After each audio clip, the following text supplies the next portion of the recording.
Bapak Ibu yang kekasih dalam Tuhan Yesus, kini tiba saatnya kita akan mendengar firman Tuhan. Namun sebelumnya, mari kita mohon pimpinan Tuhan di dalam doa. Mari kita berdoa. Ya Tuhan, Allah kami yang ada dalam kerajaan surga, kembali kami menghadap hadirat-Nya Tuhan. Kami mengucap syukur karena pada kesempatan ini Tuhan memberi kepada kami kesempatan untuk mendengar firman Tuhan. Namun kami menyadari kami adalah orang-orang yang mempunyai kemampuan terbatas. Oleh karena itu kami mohon kuasa Roh Kudus-Mu menaungi kami masing-masing, menerangi hati dan pikiran kami, agar apa yang kami bahas bersama dapat kami mengerti dengan baik, serta dapat kami lakukan dalam kehidupan kami sehari-hari. Lebih-lebih hamba-Mu yang akan menyampaikan firman-Mu, berkati persiapan yang hamba adakan. Jangan kemampuan manusia yang kami saksikan, tetapi Engkau sendiri yang akan berfirman kepada kami sekalian. Oleh karena itu berfirmanlah ya Tuhan, karena kami anak-anak-Mu ini siap untuk mendengarkan. Di dalam nama Tuhan Yesus kami naikkan doa kami. Amin. Kita akan mendengar firman Tuhan atau renungan pada hari ini yang saya siapkan dari Esra pasal 1 ayat 1 sampai dengan 11 yang demikian. Esra 1 ayat 1 sampai dengan 11. Kores mengizinkan orang-orang buangan pulang ke negerinya. Pada tahun pertama zaman Kores, Raja negeri Persia, Tuhan menggerakkan hati Kores Raja Persia itu untuk menggenapkan firman yang diucapkan oleh Yeremia, sehingga disiarkan di seluruh kerajaan Kores secara lisan dan tulisan pengumuman ini. Beginilah perintah Kores Raja Persia. Segala kerajaan di bumi telah dikaruniakan kepadaku oleh Tuhan Allah semesta langit. Ia menugaskan aku untuk mendirikan rumah baginya di Yerusalem yang terletak di Yehuda. Siapa di antara kamu termasuk umatnya, Allahnya menyertainya. Biarlah ia berangkat pulang ke Yerusalem yang terletak di Yehuda dan mendirikan rumah Tuhan Allah Israel, yakni Allah yang diam di Yerusalem, dan setiap orang yang tertinggal dimanapun ia berada sebagai pendatang harus disokong oleh penduduk setempat dengan perak dan emas, harta benda dan ternak, di samping persembahan sukarela bagi rumah Allah yang ada di Yerusalem. Maka berkemaslah kepala-kepala kaum keluarga orang Yehuda dan orang Benyamin, serta para imam dan orang-orang Lewi, yakni setiap orang yang hatinya digerakkan Allah untuk berangkat pulang dan mendirikan rumah Tuhan yang ada di Yerusalem. Dan segala orang di sekeliling mereka membantu mereka dengan barang-barang perak, dengan emas, harta benda dan ternak, dan dengan pemberian yang ilah-ilah, selain dari segala sesuatu yang dipersembahkan dengan sukarela. Pula Raja Kores menyuruh mengeluarkan perlengkapan rumah Tuhan yang telah diangkut Nebukadnezar dari Yerusalem dan yang ditaruhnya di dalam kuil Allahnya. Kores Raja Persia itu menyuruh mengeluarkan semua itu di bawah pengawasan Mitredat, bendahara raja, yang menghitung seluruhnya bagi Sebasar, pembesar di Yehuda. Inilah daftar: 30 bokor emas, 1000 bokor perak, 29 pisau, 30 piala emas, pula 410 piala perak, 1000 buah barang-barang lain. Barang-barang emas dan perak itu seluruhnya berjumlah 5.400. Semuanya dibawa oleh Sesbasar sewaktu orang-orang buangan itu dibawa pulang dari negeri Babel ke Yerusalem.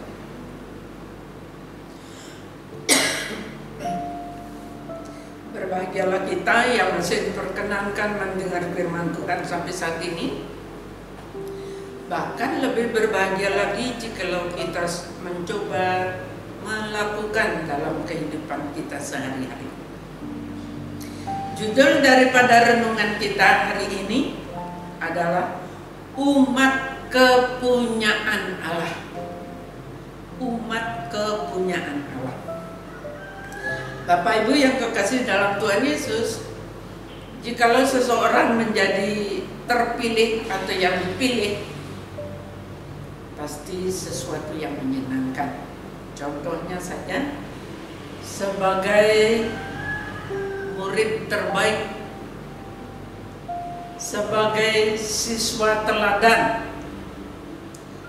sebagai atlet terbaik. Wah, sungguh menyenangkan. Dan memang menyenangkan. Tentu ada respon dari orang-orang yang terpilih itu. Mereka ingin mempertahankan prestasinya.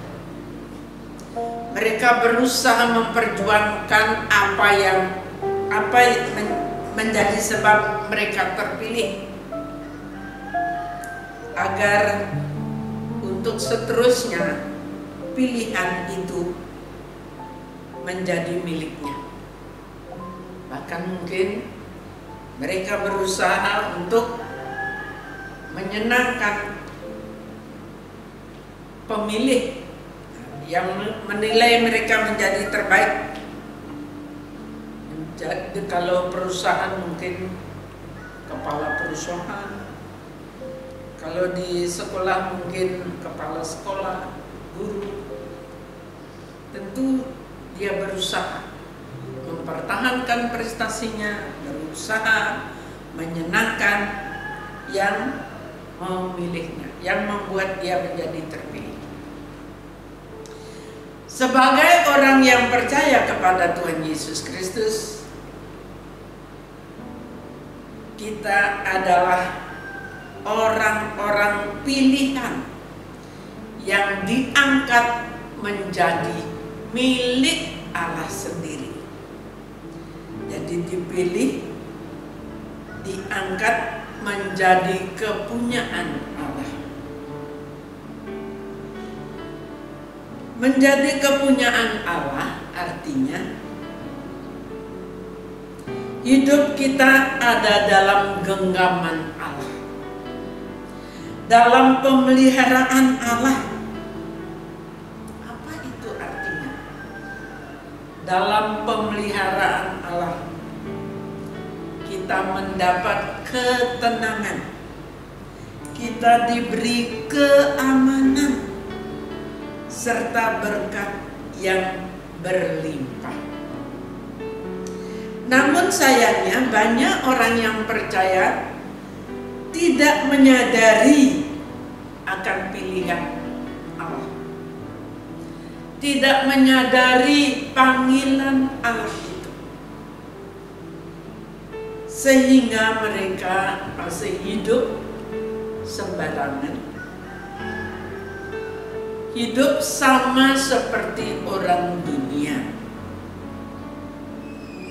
Jadi menuruti apa yang menjadi keinginannya, lupa bahwa kita orang yang percaya kepada Allah adalah orang-orang yang dipilih oleh Allah. Banyak orang percaya tidak menyadari itu, sehingga mereka hidup di dalam kekhawatiran. Kalau kita dipilih oleh Allah, artinya itu seutuh kehidupan kita adalah milik Allah, baik jasmani maupun rohani. Kita maunya jasmaninya saja dimiliki Tuhan, rohaninya saja dimiliki Tuhan, jasmaninya kita maunya bebas sebebas-bebasnya apa yang kita mau sesuai dengan keinginan kita.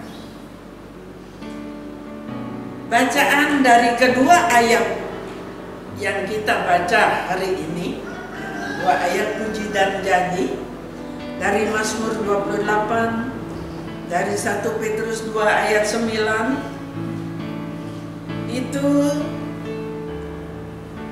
terutama Petrus mengingatkan kita adalah milik Tuhan.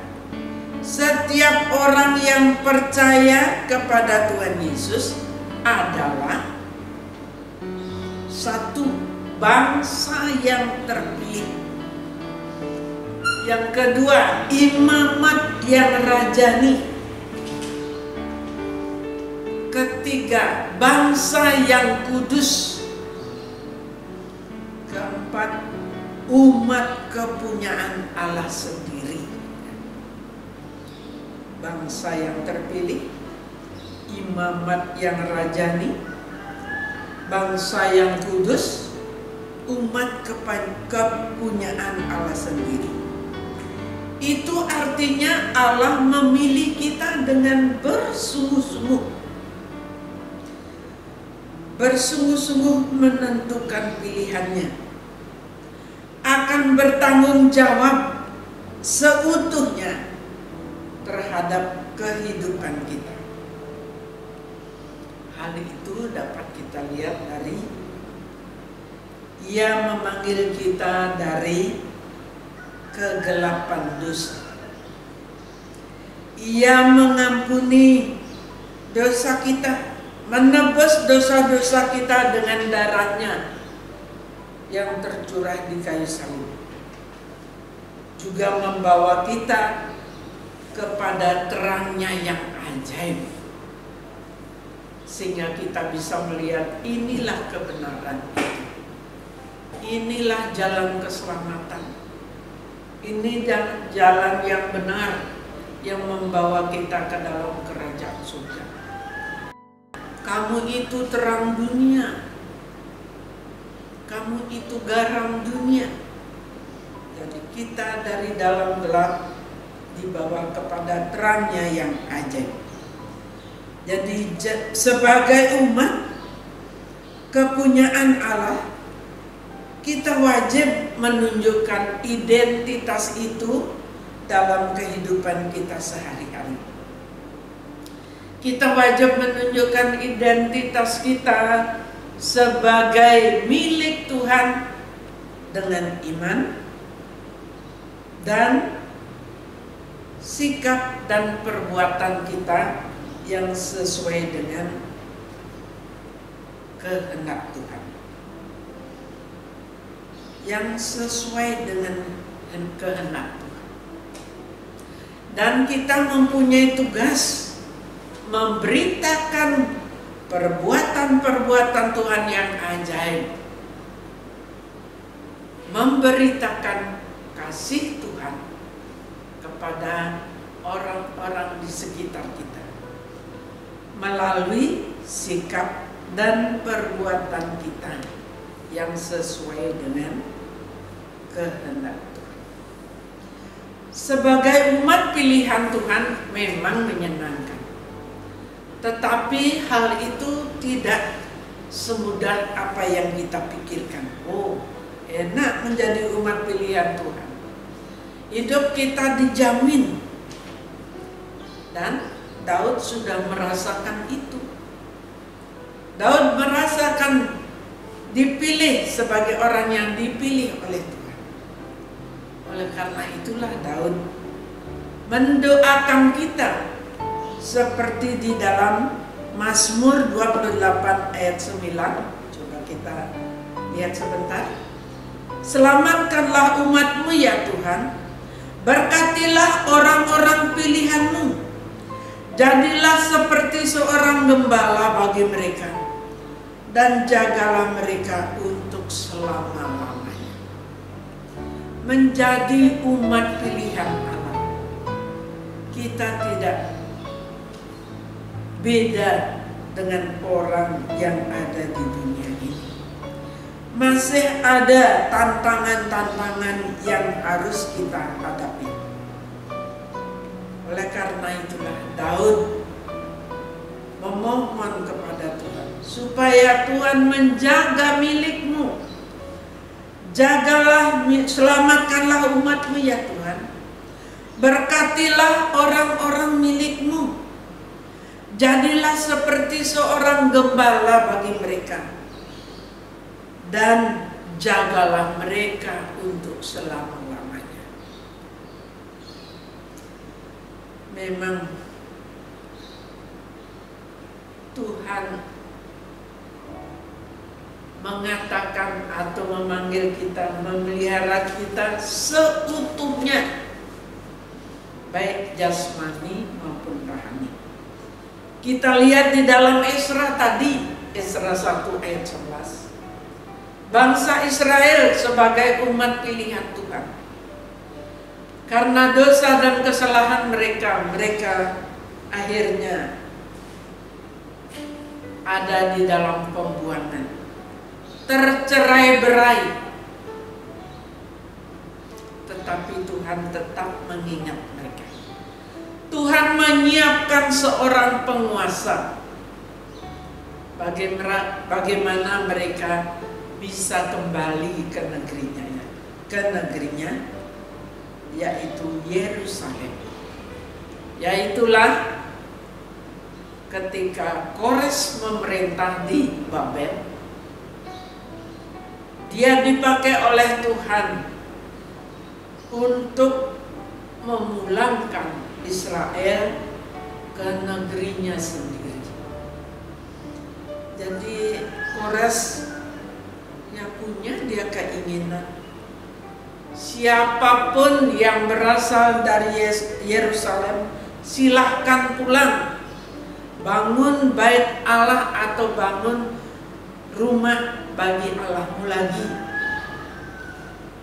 Mereka tidak disuruh pulang begitu saja. Tetangga sekeliling mereka memberi mereka bekal, tidak tanggung-tanggung Bapak Ibu. Mereka memberikan emas, perak, harta benda yang lain, ternak, barang-barang indah lainnya. Kok mereka rela memberikan kepada pengungsi-pengungsi ini untuk bekal pulang? Itulah cara pemeliharaan Tuhan bagi orang yang dipilihnya. Mereka dilengkapi dengan keperluan jasmani mereka. Sampai peralatan rumah Tuhan yang berbentuk bokor emas, cangkir emas, perkakasan emas, pisau, semua dikembalikan. Orangnya yang pulang dibekali oleh tetangga-tetangganya. Tidak hanya itu. Di dalam Yakub pasal 5 ayat 13-16, secara rohani mereka diperlengkapi. Kalau ada yang menderita, hendaklah dia berdoa. Kalau ada yang bersukacita, hendaklah dia menyanyi. Kalau ada yang sakit, hendaklah dia memanggil penatua, maksudnya memanggil orang-orang yang pantas diajak berdoa. Yang berbuat dosa, hendaklah didoakan, hendaklah berdoa, maka dosanya akan diampuni. Jadi Allah memilih kita sebagai umatnya.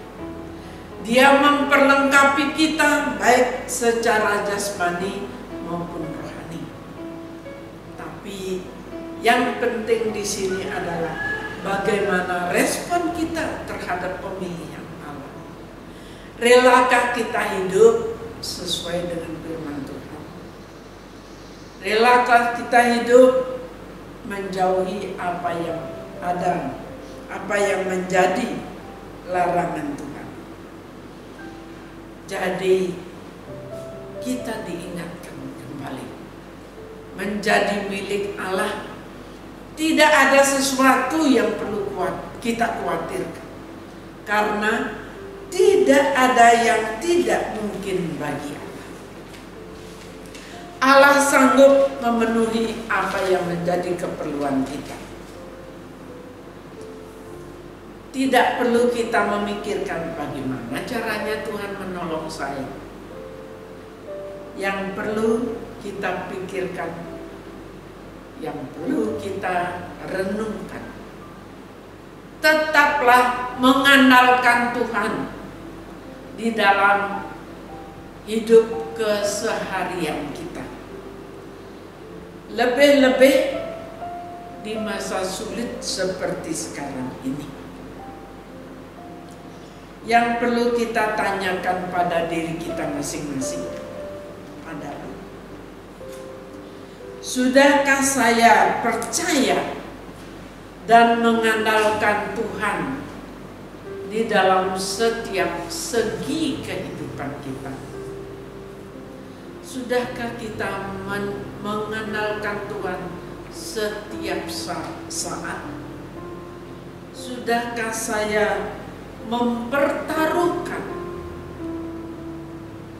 seluruh harapan saya kepada Tuhan yang mampu memenuhi baik jasmani maupun rohani?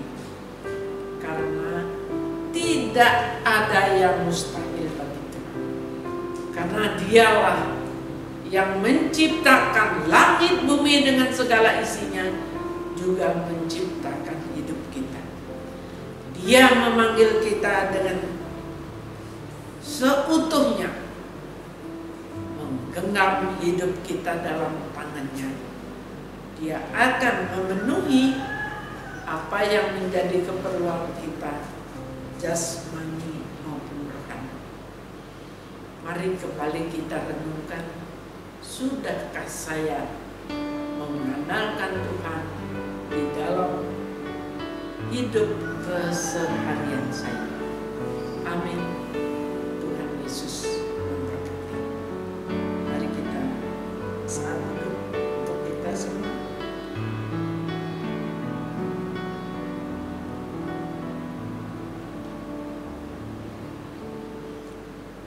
Ya Allah, terima kasih karena Engkau berkenan memanggil dan memilih kami menjadi umat kesayangan. Pakailah hidup kami untuk hormat dan kemuliaan hanya bagi nama-Mu saja. Amin. Kita masuk dalam doa syafaat. Mari kita bersama-sama berdoa. Ya Tuhan, Allah kami yang ada dalam kerajaan surga, kembali kami menghadap diri ya Tuhan. Kami mengucap syukur atas firman-Mu yang boleh kami dengar pada malam hari ini. Tuhan yang sudah memanggil kami, Engkau yang akan memelihara kehidupan kami seutuhnya. Oleh karena itu Tuhan, kuatkan iman percaya kami. Mampukan kami untuk melawan segala semudaya iblis yang selalu ingin membawa kami jauh daripada. Kuatkan iman percaya kami di dalam kami menghadapi masalah-masalah kehidupan di masa sekarang ini. Kami percaya Tuhan mempunyai rencana yang indah di dalam semuanya itu. Beri kepada kami ketabahan, kesabaran untuk menjalani hidup ini, sehingga pada satu saat kami boleh melihat kuasa Tuhan yang ajaib, yang menaungi dan menyertai setiap orang yang percaya kepada-Nya. Tuhan, pada saat ini kami menyerahkan saudara-saudara kami, anggota Jemaat Suryawana yang ada dalam keadaan sakit, baik karena COVID, baik penyakit lainnya, yang ada di rumah sakit maupun yang ada di rumahnya sendiri. Tuhan, tilik mereka masing-masing. Berkati mereka sesuai dengan keperluannya. Berkati usaha-usaha yang sudah diadakan agar melalui sarana tersebut saudara kami yang sakit boleh sehat kembali seperti sedia kala. Biarlah di tengah-tengah kelemahan tubuh yang mereka alami, mereka boleh merasakan kuat kuasa Tuhan, sehingga kelak mereka boleh memuliakan Tuhan, menyerahkan seluruh kehidupannya dalam tangan-Mu. Karena bagimu tidak ada yang mustahil. Apa yang tidak mungkin kami lakukan, Engkau sanggup memenuhi apa yang menjadi kebutuhan kami. Juga Tuhan, kami menyerahkan program-program Jemaat Surya Buana. Engkau berkati baik segala kegiatan yang diadakan oleh sekolah minggu, oleh pemuda, oleh kaum ibu, kaum bapak, lansia, persekutuan doa. Semua itu mengajak kami anak-anak Tuhan untuk hidup lebih dekat kepada Tuhan. Juga Tuhan, kami serahkan bangsa dan negara kami ini yang sedang dilanda COVID-19. Tuhan berkati segala usaha pemerintah untuk memutus rantai penularan COVID-19 itu, baik melalui vaksin yang diadakan, baik melalui pengobatan yang diadakan. Tuhan, berkati usaha-usaha yang diadakan pemerintah, beri kemudahan untuk mendapatkannya, sehingga semuanya berjalan dengan baik. Pada suatu saat nanti bangsa dan negara kami boleh bebas dari pandemi ini, kami boleh melakukan kegiatan seperti sedia kala, dan seluruh umat manusia boleh melihat betapa ajaib dan besar kuasa dan kasih Tuhan menaungi setiap orang yang berharap kepada Tuhan. Para pemerintah kami dari tingkat atas, yaitu Bapak Presiden bersama jajarannya, para menteri, pemerintahan yang ada di daerah-daerah, bahkan sampai di desa-desa, beri kepada mereka Tuhan hati yang takut akan Tuhan, sehingga mereka menjalankan tugas yang dipercayakan kepada Tuhan, kepada mereka dengan bertanggung jawab kepada Tuhan, dengan takut akan Tuhan, sehingga mereka melakukan apa yang baik, apa yang berkenan, apa yang baik untuk kepentingan masyarakat. Kami percaya Tuhan, jikalau Tuhan mengatur semuanya itu, akan terjadi seturut dengan kehendak. Kami mohon berkati Pulau Bali, berkati pemerintahan di Pulau Bali ini, beri kesejahteraan bagi rakyat di Pulau Bali ini, sehingga kami semua merasakan pertolongan Tuhan, pemeliharaan Tuhan bagi orang-orang yang berseru kepada Tuhan. Kami juga menyerahkan keberadaan Jemaat Surya Buana di lingkungan Surya Buana ini. Jangan menjadi hal yang menakutkan, tetapi justru mereka boleh menyaksikan persekutuan yang indah satu dengan yang lain. Kasih Tuhan yang mempersekutukan kami yang berbeda latar belakang, sehingga persekutuan kami itu menjadi kesaksian bagi saudara-saudara kami yang ada di sekitar kami. Mereka juga rindu mengenal, bahkan menerima Engkau sebagai Tuhan dan Juru Selamatnya. Kami teringat juga para pekabar Injil dimanapun mereka berada, yang ada di kota-kota besar, yang ada di daerah terpencil, yang ada di daerah yang bersengketa, yang benci akan nama Tuhan. Beri pertolongan kepada mereka sesuai dengan keperluannya. mereka yang disiksa, mereka yang dihukum sewenang-wenang. Tuhan, perkenankanlah mereka melihat mujizat, sehingga menjadi kesaksian yang indah bagi orang-orang yang ada di sekitarnya. Juga jemaat Surya Buana secara keseluruhan kami serahkan dalam tangan. Berkati usaha-usaha mereka sekecil apapun, sehingga mereka semua dalam keadaan cukup karena berkat dan pertolongan Tuhan. Kami percaya Engkau yang memilih kami, Engkau juga akan memelihara keperluan kami seutuhnya, baik jasmani maupun rohani. Oleh karena itu kami serahkan seluruh kehidupan jemaat Surya Buana ke dalam tangan-Mu. Kami serahkan juga doa kami di dalam nama Tuhan Yesus yang sudah mengajar kami berdoa. Bapa kami yang di surga, dikuduskanlah nama-Mu, datanglah kerajaan-Mu, jadilah kehendak-Mu di bumi seperti di surga. Berilah kami pada hari ini makanan kami yang secukupnya, dan ampunilah kami seperti kami juga mengampuni orang yang bersalah pada kami. Jangan bawa kami ke dalam pencobaan, melainkan lepaskanlah kami daripada yang jahat. Karena Engkau-lah yang mempunyai kerajaan dan kuasa dan kemuliaan sampai selama-lamanya. Amin.